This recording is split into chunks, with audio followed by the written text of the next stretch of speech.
ವಿಜ್ಞಾನ ತರಂಗ ಯೂಟ್ಯೂಬ್ ಚಾನಲ್ಗೆ ಎಲ್ರಿಗೂ ಸ್ವಾಗತ ಸುಸ್ವಾಗತ. GPSTR ಚಾಲೆಂಜ್ಗೆ ನಿಮಗೆ ಮತ್ತೊಮ್ಮೆ ಸ್ವಾಗತ. ನಾವು ಇವತ್ತಿಂದ ಪ್ರಾರಂಭ ಮಾಡ್ತಿದ್ದೀವಿ GPSTR ಕಂಪ್ಲೀಟ್ ಬಯಾಲಜಿ ಸಿರೀಸ್. ಈ GPSTR ಕಂಪ್ಲೀಟ್ ಬಯಾಲಜಿ ಸಿರೀಸಲ್ಲಿ ನಾವು ಮೊಟ್ಟ ಮೊದಲ ಟಾಪಿಕನ್ನು ಚೂಸ್ ಮಾಡಿದ್ದೀವಿ. Very important topic, cell biology. Maximum question cell ಬಯಾಲಜಿಯಿಂದ, ಟ್ರಿಕ್ಕಿ ಕ್ವಶನ್ನು ಸೆಲ್ ಬಯಾಲಜಿಯಿಂದ ಬರ್ತದೆ. ಆದ್ದರಿಂದ ಸೆಲ್ ಬಯಾಲಜಿ ಯಾರು ಕ್ರ್ಯಾಕ್ ಮಾಡ್ತಾರಲ್ಲ ಅವರು ಡೆಫಿನೆಟ್ಲಿ ಸಿಲೆಕ್ಟ್ ಆಗಲೇಬೇಕು. ಆದ್ದರಿಂದ ನಾವು ಫಸ್ಟ್ ಇಂಪಾರ್ಟೆಂಟ್ ಟಾಪಿಕ್ ಸೆಲ್ ಬಯಾಲಜಿಯನ್ನು ಚೂಸ್ ಮಾಡಿದ್ದೀವಿ. ಈಗ introduction to the cell theory ಬಗ್ಗೆ ನಾವು ಕಲಿಯೋಣ.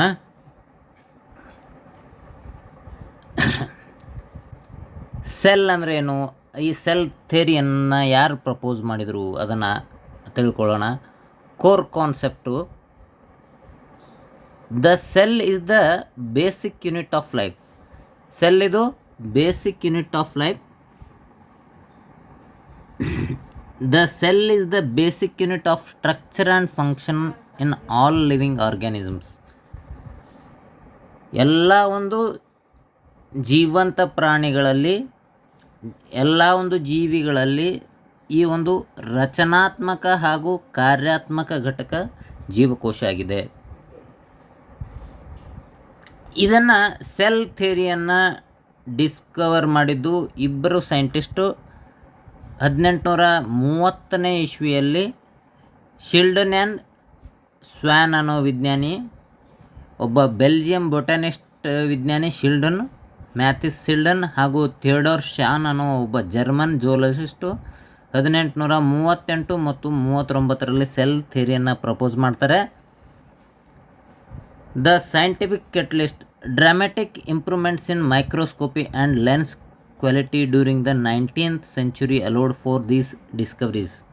ಅಂದರೆ ಮೈಕ್ರೋಸ್ಕೋಪಲ್ಲಿ ಏನು ಡೆವಲಪ್ಮೆಂಟ್ ಆಯ್ತಲ್ಲ, ಇಂಪ್ರೂವ್ಮೆಂಟ್ ಆಯ್ತಲ್ಲ, ಆ ಒಂದು ಡೆವಲಪ್ಮೆಂಟಿಂದ ಈ ವಿಜ್ಞಾನಿಗಳು ಏನು ಮಾಡಿದರು, ಈ ಸೆಲ್ ಥಿಯರಿಯನ್ನು ಪ್ರಪೋಸ್ ಮಾಡೋಕ್ಕೆ ಅವರಿಗೆ ಸಾಧ್ಯ ಆಯಿತು. ಈಗ ದ ಸೈಂಟಿಫಿಕ್ ಕೆಟಲಿಸ್ಟ್ ಅಂದರೆ ಇದೇ ಮೈಕ್ರೋಸ್ಕೋಪ್. ಈ ಒಂದು ಮೈಕ್ರೋಸ್ಕೋಪಿಂದ ಅವರು ಏನು ಮಾಡ್ತಾರೆ, ಸೆಲ್ಲನ್ನು, ಅದ್ರ ಬಗ್ಗೆ ಥಿಯರಿಯನ್ನು ಪ್ರಪೋಸ್ ಮಾಡ್ತಾರೆ. ಈಗ ಈ ಥಿಯರಿ ಏನು ಹೇಳ್ತದೆ ಅದನ್ನು ತಿಳ್ಕೊಳ್ಳೋಣ. ಇದನ್ನು ಮತ್ತೆ ಈ ಥಿಯರಿಯನ್ನು, ಸೆಲ್ ಥಿಯರಿಯನ್ನು ಇಂಪ್ರೂವೈಸ್ ಮಾಡ್ತಾರೆ. The essential addition in 1855 a third major pillar was added to the theory. ಏನು ಇದರ ಪ್ರಿನ್ಸಿಪಲ್ ಆಗಿತ್ತಂದರೆ, the new cells only come from pre existing cells. ಈಗಾಗಲೇ ಇರುವಂಥ ಒಂದು ಜೀವಕೋಶಗಳಿಂದ ಹೊಸ ಜೀವಕೋಶಗಳು ಉತ್ಪತ್ತಿ ಆಗ್ತವೆ ಅಂತ ಈ ಒಂದು ಎಕ್ಸ್ಪಾನ್ಷನ್ ಆಫ್ ಥಿಯರಿ, ಈ ಒಂದು ಸೆಲ್ ಥಿಯರಿ ಬಗ್ಗೆ ನಾವು ಅಭ್ಯಾಸ ಮಾಡಿದ್ವಿ.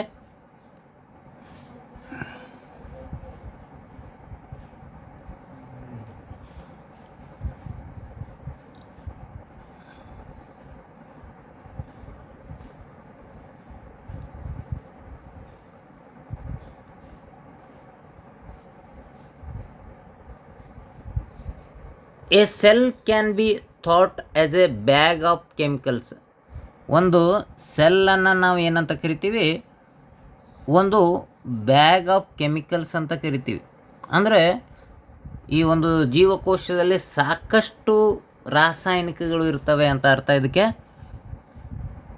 This unique structure is self contained unit capable of surviving and replicating on its own.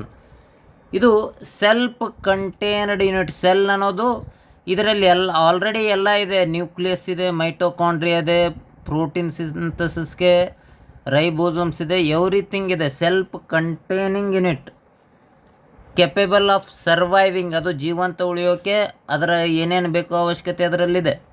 And ರಿಪ್ಲಿಕೇಷನ್, ಒಂದು ಸೆಲ್ ಇರೋದು 2 ಸೆಲ್ ಆಗೋ ಒಂದು ರಿಪ್ಲಿಕೇಶನ್ ಕೆಪಾಸಿಟಿನೂ ಎದರಲ್ಲಿದೆ, ಒಂದು ಸೆಲ್ಲಲ್ಲಿದೆ ಅಂತ ಹೇಳ್ತಾರೆ. ಮತ್ತು ಕೆಮಿಕಲ್ ಐಡೆಂಟಿಟಿ ಸೆಲ್ಲಲ್ಲಿ ಜೀವಕೋಶದಲ್ಲಿ ಏನಿದೆ. The composition of chemical inside the cell differs significantly from outside. ಜೀವಕೋಶದ ಹೊರಗೆ ಏನಿದೆಯಲ್ಲ ಮತ್ತು ಒಳಗೆ ಏನಿದೆಯಲ್ಲ ಅದು ಸಿಗ್ನಿಫಿಕೆಂಟಾಗಿ ವ್ಯತ್ಯಾಸ ಇದೆ ಅಂತ ಹೇಳ್ತಾರೆ. ಈ ಜೀವಕೋಶಗಳ ಮತ್ತು ಒಳಗೆ ಮತ್ತು ಹೊರಗೆ ವ್ಯತ್ಯಾಸ ಉಂಟು ಮಾಡಬೇಕಾದ್ರೆ ಅದಕ್ಕೊಂದು ಬ್ಯಾರಿಯರ್ ಬೇಕು. ಅದನ್ನು ಏನಂತ ಕರಿತೀವಿ ನಾವು? ಕೋಶ ಪೊರೆ ಅಂತ ಕರಿತೀವಿ. The cell cannot exist or maintain its specification and function without a barrier. ಅದು ಕೋಶ ಪೊರೆ ಇಲ್ಲದೇ ಅದರ ಫಂಕ್ಷನ್ಸ್ಗಳನ್ನ ಮಾಡೋಕ್ಕೆ ಸಾಧ್ಯ ಇಲ್ಲ ಅಂತ ಹೇಳ್ತಾರೆ. ಸೆಲ್ಲಲ್ಲಿ ಮುಖ್ಯವಾಗಿ ಏನೇನಿದೆ? ಸೈಟೋಪ್ಲಾಸಮ್ ಇದೆ. ಸೈಟೋಪ್ಲಾಸಮ್ ಕೋಶ ದ್ರವ್ಯ ಇದೆ. ವಿದೌಟ್ ನಾವು ನ್ಯೂಕ್ಲಿಯಸನ್ನು ಕನ್ಸಿಡರ್ ಮಾಡಿದಾಗ ಅದನ್ನು ಸೈಟೋಪ್ಲಾಸಮ್ ಅಂತ ಕರಿತೀವಿ. ವಿತ್ ನ್ಯೂಕ್ಲಿಯಸನ್ನು ನಾವು ಕನ್ಸಿಡರ್ ಮಾಡಿದಾಗ ಅದನ್ನು ಪ್ರೋಟೋಪ್ಲಾಸಮ್ ಅಂತ ಕರಿತೀವಿ. ಜೊತೆಗೆ ಗೋಲ್ಗಿ ಅಪರೇಟಸ್ ಏನಿದೆ? ಗೋಲ್ಗಿ ಅಪರೇಟಸ್ ಇದೆ. Structures heavily involved in cell transport. ಈ ಒಂದು ಕೋಶ ಕೇಂದ್ರದಲ್ಲಿ ಏನೇನು ಉತ್ಪಾದನೆ ಆಗ್ತದಲ್ಲ ಆ ಒಂದು ಉತ್ಪಾದನೆ ಆದಂಥ ವಸ್ತುಗಳನ್ನು ಯಾವುದು ಮಾಡ್ತದೆ? ಈ ಗಾಲ್ಜಿ ಅಪರೇಟಸ್ ಶೇಖರಣೆ ಮಾಡ್ತದೆ. ಶೇಖರಣೆ ಮಾಡಿ ಅದನ್ನು ಹೊರಗಡೆ ಜೀವಕೋಶದ ಹೊರಗಡೆ ಸಾಗಿಸಲು ಇದು ಸಹಾಯ ಮಾಡ್ತದೆ. Cell surface membrane the outer boundary enclosing the cell. ಇದನ್ನು ಸೆಲ್ ವಾಲ್ ಅಂತಲೂ ಕರಿತೀವಿ. ಎವರೇಜ್ ಸೈಜ್ ಸೆಲ್ ವಾಲ್ನ ಎವರೇಜ್ ಸೈಜ್ ಎಷ್ಟಿರ್ತದೆ? ಎನಿಮಲ್ ಸೆಲ್ಸ್ ಆರ್ ಸೆಲ್ ವಾಲ್ನ ಎವರೇಜ್ ಸೈಜ್ ಅಲ್ಲ, ಇದು cell size. Animal cells are typically about 20 micrometre in diameter. ನಮ್ಮ ಕಣ್ಣಿಂದನೇ ನೋಡೋಕ್ಕಾಗಲ್ಲ. The cell surface membrane the cell's border control. ಇಲ್ಲೇ ಏನು ಬಂತು? ಕೋಶಪೊರೆ ಬಂತು. Content all living cells are surrounded by a membrane. ಇದನ್ನು ಪ್ಲಾಸ್ಮಾ ಮೆಂಬ್ರೇನ್ ಕೋಶಪೊರೆ ಅಂತ ಕರಿತೀವಿ. It acts as highly sensitive barrier ಅಂದರೆ ಸಿಲೆಕ್ಟಿವ್ ಇದೆ. ಕೆಲವೇ ನಿರ್ದಿಷ್ಟ ವಸ್ತುಗಳಿಗೆ ಇದನ್ನು ಏನು ಮಾಡ್ತದೆ? ಅಲೋ ಮಾಡ್ತದೆ ತನ್ನ ಮೂಲಕ ಒಳಗೆ ಮತ್ತು ಹೊರಗೆ ಚಲಿಸಲು. It functions like A border control between 2 countries.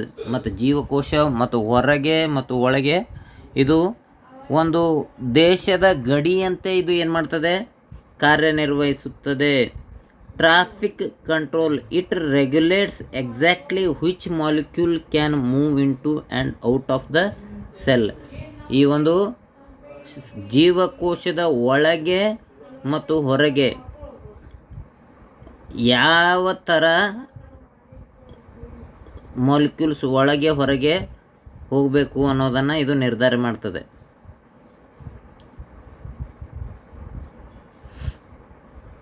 ಈಗ ಜೀವಕೋಶ ಪೊರೆಯನ್ನು ನಾವು ಇನ್ನಷ್ಟು ಡಿಟೇಲಾಗಿ ನೋಡೋದಂದರೆ, all living cells whether prokaryote or eukaryote are surrounded by a membrane.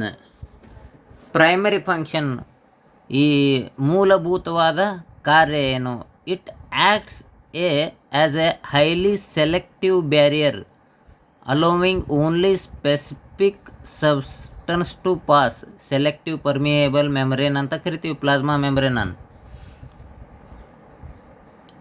Much like border control between 2 countries it regulates flow of traffic.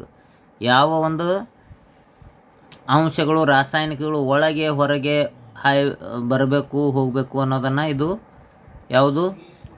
ಕೋಶಪೊರೆ ನಿರ್ಧಾರ ಮಾಡುತ್ತದೆ. Molecular regulations it controls exactly which molecules glucose, ions, water molecules move into and out of the cells. ಒಳಗೆ ಮತ್ತು ಹೊರಗೆ ಯಾವ್ಯಾವ ಥರ ಮಾಲಿಕ್ಯೂಲ್ಗಳು ಬರ್ಬೋದು, ಪ್ರವೇಶ ಮಾಡ್ಬೋದು ಮತ್ತು ಜೀವಕೋಶದಿಂದ ಹೊರಗೆ ಹೋಗ್ಬೋದು ಅನ್ನೋದನ್ನು ಯಾವುದು ಸೆಲ್ ಮೆಮ್ಬ್ರೇನ್ ಡಿಸೈಡ್ ಮಾಡ್ತದೆ. ಇದು ಕೋಶ ಪೊರೆ ಡಿಸೈಡ್ ಮಾಡ್ತದೆ. The importance of the membrane. Why the membrane is essential for preventing equilibrium. Without a barrier, internal chemicals would mix freely with the outside environment by diffusion. ಆದ್ದರಿಂದ ಈ ಒಂದು cell membrane ಅತ್ಯಂತ ಅವಶ್ಯಕ.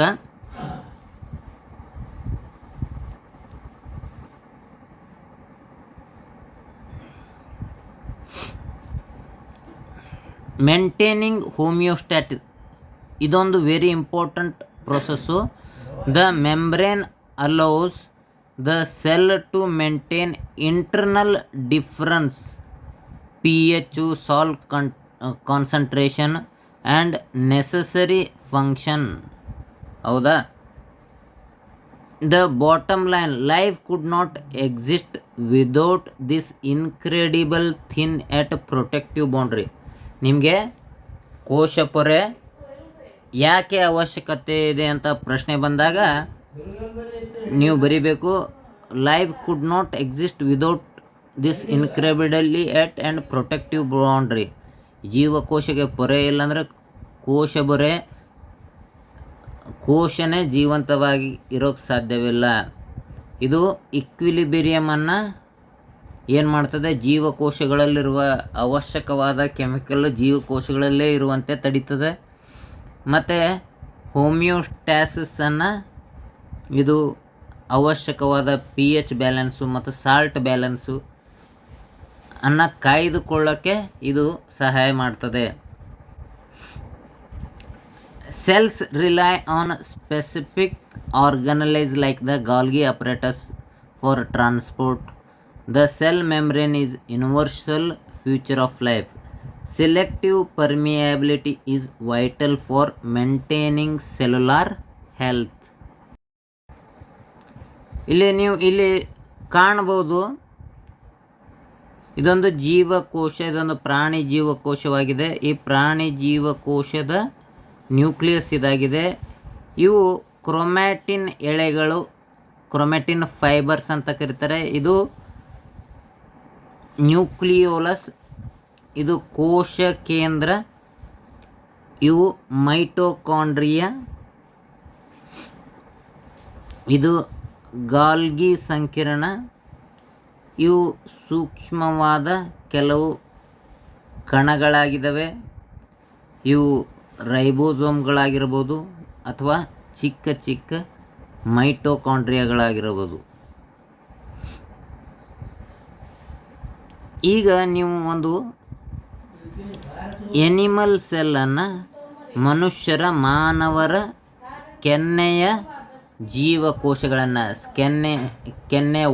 ನಿಮ್ಮ ಕೆನ್ನೆಯ ಒಳಗಿನ ಭಾಗದಿಂದ ಸ್ಕ್ರೇಪ್ ಮಾಡಿ ಆ ಜೀವಕೋಶಗಳನ್ನು ನೋಡಿದಾಗ ನಿಮಗೆ ಈ ರೀತಿ ಜೀವಕೋಶಗಳು ಕಾಣ್ತದೆ. ಇದು ಜೀವಕೋಶ ಪೊರೆ, ಇದು ಹೌದಾ, ಕೋಶ ಪೊರೆ ಅಂತ ಕರಿತೀವಿ. ಇಲ್ಲೇನಿದೆ, ನ್ಯೂಕ್ಲಿಯಸ್ ಇದೆ, ನ್ಯೂಕ್ಲಿಯಸ್ಸು. ಈ ಒಳಗಡೆ ಕಾಣೋದು ಸೈಟೋಪ್ಲಾಸಮ್, ಇವು ಬೇರೆ ಬೇರೆ ಮೈಟೋಕಾಂಡ್ರಿಯಾ ಇಲ್ಲಿದೆ. ಇದು ಒಂದು ಕಂಪೌಂಡ್ ಮೈಕ್ರೋಸ್ಕೋಪ್ ಸ್ಟ್ರಕ್ಚರ್ ಆಗಿದೆ. ಕಂಪೌಂಡ್ ಮೈಕ್ರೋಸ್ಕೋಪಲ್ಲಿ ನೋಡಿದಾಗ ನಮಗೆ ಒಂದು ಮಾನವನ ಕೆನ್ನೆಯ ಜೀವಕೋಶಗಳು ಈ ರೀತಿ ಕಾಣಿಸ್ತವೆ. ನಿಮ್ಮ GPSTR ಪರೀಕ್ಷೆಯ ಯಶಸ್ಸಿನ ಕೀಲಿಕೈ ವಿಜ್ಞಾನ ತರಂಗ ಯೂಟ್ಯೂಬ್ ಚಾನಲನ್ನು ಈಗಲೇ ಸಬ್ಸ್ಕ್ರೈಬ್ ಮಾಡಿ.